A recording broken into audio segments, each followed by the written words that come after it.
आजकल हवा में एक शब्द उछाल दिया गया है मनुवाद, किंतु इसका अर्थ नहीं बताया गया है।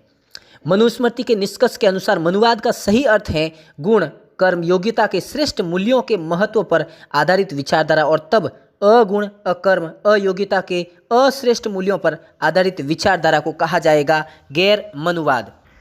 अंग्रेज आलोचकों से लेकर आज तक के मनु विरोधी भारतीय लेखकों ने मनु और मनुस्मृति का जो चित्र प्रस्तुत किया है वह एकांगी, विकृत, भयावह और पूर्वाग्रह युक्त है। उन्होंने सुंदर पक्ष की सर्वथा उपेक्षा करके असुंदर पक्ष को ही उजागर किया है। इससे न केवल मनु की छवि को आघात पहुंचता है, अपितु भारतीय धर्म, संस्कृति, सभ्यता, साहित्य, इतिहास, विशेषतः धर्मशास्त्रों का विकृत चित्र प्रस्तुत होता है। उससे देश विदेश में उनके प्रति भ्रांत धारणाएं बनती हैं।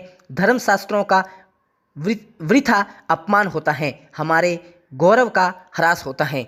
अंग्रेजी शासन काल में अंग्रेजी शासन के हितों से जुड़े और ईसाईयत में दीक्षित कुछ पाश्चात्य लेखकों ने अपने पहल भारतीयों के मन में प्रत्येक उस वस्तु और व्यक्ति के प्रति योजनाबद्ध रूप से भारत की अस्मिता, गरिमा और महिमा से घनिष्ठ संबंध रहा था। इस प्रकार नींव पड़ी भारतीयता विरोध परंपरा की, यानी उन सभी का विरोध करना शुरू कर दिया। अंग्रेजी शासन के प्रभाव, फूट डालो राज करो की कूट राजनीति और मैकाले द्वारा प्रवर्तित कूट शिक्षा नीति के सारे वे कुछ भारतीयों को अपने रंग में रंगने में सफल हो गए। उन्होंने इस परंपरा को निभाया और आगे बढ़ाया। मनु महाराज मानवों के आदि पुरुष थे, वे सबके पूर्वज थे, लेकिन फिर भी कुछ लोगों को पता न होने के कारण वे अपने ही पूर्वज का अपमान करते रहते हैं और मनुस्मृति को पढ़ा ही नहीं।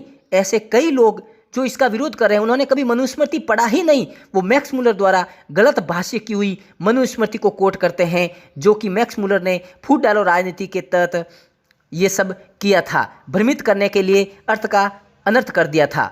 मैं आपको बताऊं कि मनु महाराज का विधान कहाँ कहाँ चलता है या प्रमाण है।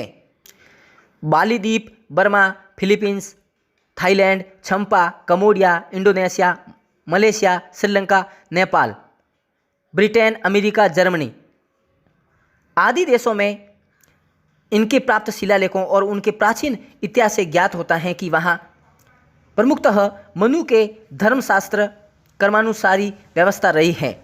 ब्रिटेन, अमेरिका, जर्मनी की बात करें तो इनके जो लेखक हैं उन्होंने मनु के बारे में बहुत कुछ लिखा है। A Macdonald, AB Keith, P Thomas, Louis सरेनो, मैक्स मुलर आदि पाश्चात्य लेखकों ने मनुस्मृति को धर्मशास्त्र के साथ साथ एक लो बुक भी माना है और उनके विधानों को सार्वभौमिक कल्याणकारी माना है। लेकिन मैक्स मुलर एक ऐसा व्यक्ति था जिन्होंने अपने भारत के धार्मिक जो किताबें थी उनके अंदर उन्होंने मिलावट की। उन्होंने जब भाष्य किया तो उस भाष्य का अर्थ का अनर्थ हो गया, क्योंकि जब अपन संस्कृत का भाष्य करते हैं तो उसमें बहुत बातें ध्यान रखनी होती हैं।